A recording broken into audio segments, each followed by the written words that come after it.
The 2024 election is now just 6 weeks away. North Dakota Secretary of State Michael Howe says he expects about 63% turnout this year, but he encourages every eligible person to vote.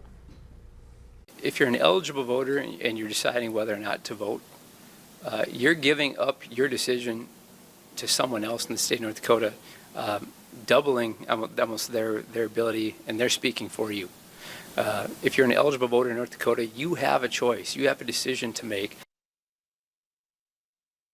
Now remember, the state of North Dakota has no voter registration. Instead, when you check in to vote, whether it's at the poll or absentee, you have to scan your identification. Then that gets sent across the state, making sure each person only votes once. There are 4 valid types of IDs: your state driver's license, North Dakota non-driver's ID, tribal ID, or a long-term care certificate. Some counties have in-person early voting. Absentee voting begins in just a couple days, September 26th. We have a link to more information under this story right on our website, valleynewslive.com.